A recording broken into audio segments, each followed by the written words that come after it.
7h-10h sur Radio Courtoisie, suivez la ligne droite. Bonjour Alexis Poulain.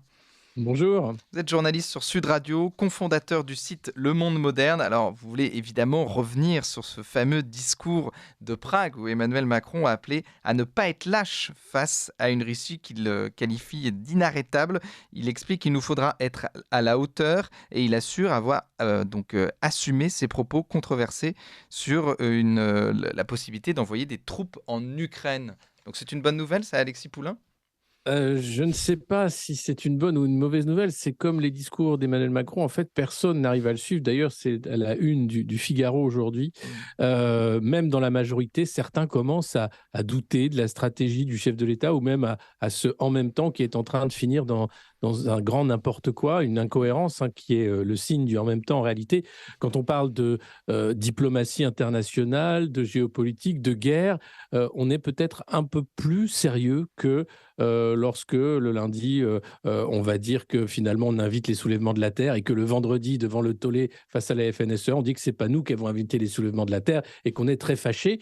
Il y a là quand même une marque de fabrique, Emmanuel Macron, de l'incohérence, du n'importe quoi, de l'impréparation et au final, ce n'est pas quelque chose qui rassure ni les Français ni les partenaires de la France au niveau international. On a vu lors de sa première déclaration après la réunion lundi dernier à l'Élysée avec les chefs d'État alliés de l'OTAN sur on peut envoyer des troupes au sol, oui, tout est sur la table. Et le lendemain, tout le monde était choqué des déclarations d'Emmanuel Macron qui n'auraient peut-être pas dû sortir de la pièce où on parlait d'éléments de travail, d'engagement peut-être à long terme si la guerre venait à durer, mais voilà qu'il braque tout le monde.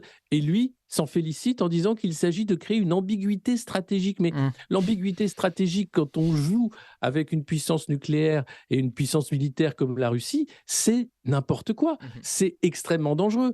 Et il joue avec la France et la vie des Français, en l'occurrence. Donc là, stop. Je crois que certains dans l'opposition ont commencé à comprendre le problème qui était à l'Élysée. Certains même dans les rangs de la majorité commencent à craindre pour la suite des opérations parce qu'on ne peut pas gouverner en faisant publier sur Internet une conversation privée avec un chef d'État. Rappelez-vous, Emmanuel Macron qui était très fier de se montrer avec ses conseillers diplomatiques en train de rigoler avec Vladimir Poutine au téléphone, ce qui n'a pas forcément plu à Vladimir Poutine, évidemment.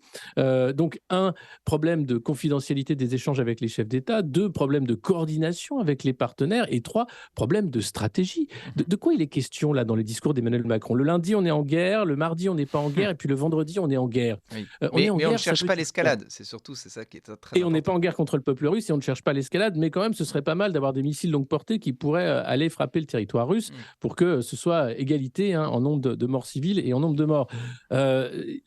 Derrière tout ça, il y a bien sûr ce discours velléitaire sur le réarmement, la volonté de passer l'Europe en mode économie de guerre pour sauver ce qu'il reste de la croissance, parce qu'on ne va pas se leurrer, l'industrie de l'armement, c'est tout ce qui reste pour faire croire qu'on a les 1% de croissance, quand en réalité les PME, les TPE souffrent en ce moment du marasme économique. D'ailleurs, l'État est en train de se rendre compte que les recettes fiscales ne vont pas être à la hauteur cette année du fait du ralentissement économique. Tout est comme ça. Et derrière, on parle quand même là d'une guerre. On parle de quelque chose de grave. Et lui parle d'histoire, de moments historiques, de courage. Eh bien, s'il a le courage de l'histoire, qu'il monte sur un cheval, qu'il sorte son sabre et qu'il mène la charge. Voilà, pourquoi pas, on va le faire à l'ancienne, façon cosaque. Donc, c'est vraiment incroyable. Et je crois qu'il y a un vrai déficit démocratique sur le sujet, mais pas seulement sur le sujet, mais ça montre quand même que, attention, la Ve République, c'est pas fait pour n'importe qui. À la base, c'était fait pour un général, le général de Gaulle. Depuis, on se rend compte que c'est dangereux, en réalité, d'avoir des institutions qui donnent autant de pouvoir à quelqu'un comme Emmanuel Macron, qui n'avait jamais fait ses preuves avant d'être élu président de la République. Je rappelle qu'il n'avait eu aucun mandat électif avant 2017. C'est quand même incroyable d'arriver à ce niveau-là d'impréparation à un poste aussi important, qui est quand même chef de l'État, c'est-à-dire la clé de voûte des institutions. Donc là, vraiment, il y a une question institutionnelle, il y a une question de sécurité nationale et puis une question démocratique par rapport à la pratique du pouvoir d'Emmanuel Macron qui commence à inquiéter à peu près tout le monde. Alors après, personne n'est dupe aussi que ce soit un coup de com' et un écran de fumée aussi d'Emmanuel Macron. Mais je voulais revenir sur la candidate, donc celle qui a été désignée comme étant donc la tête de liste de Renaissance, Valérie Hayé, qui a déjà fait ses premières armes médiatiques. Est-ce qu'elle vous a convaincu, Alexis Poulain ?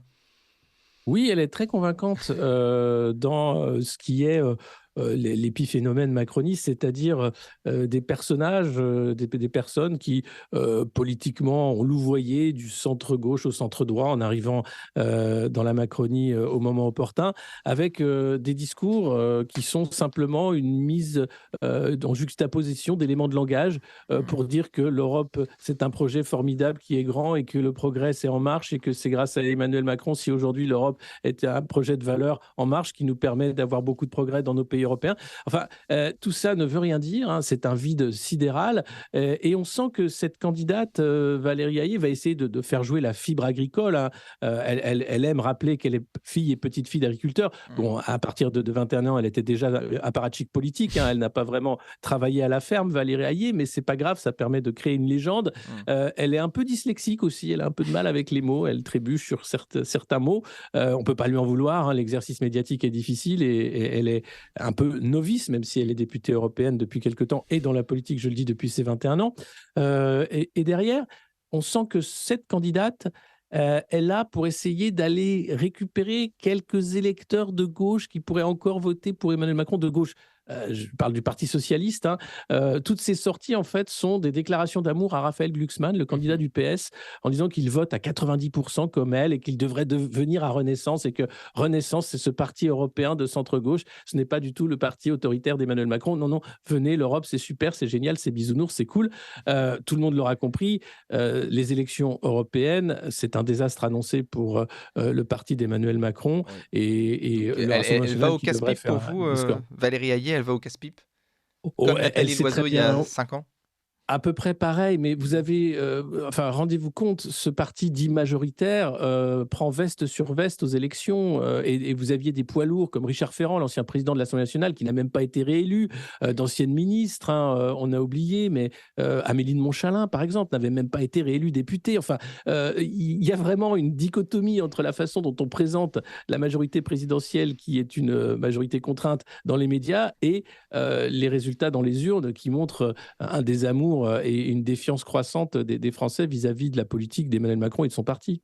En tout cas, je pense qu'on va être amenés à en reparler ensemble de Valérie Hayé. Elle est Ah, très sans doute, elle est prometteuse, elle est oui. prometteuse dans cet exercice. Merci à vous, Merci. Alexis Poulain. Je rappelle que vous êtes donc journaliste sur Sud Radio et fondateur du Monde, la rubrique du Monde moderne. Merci à vous et à la semaine prochaine.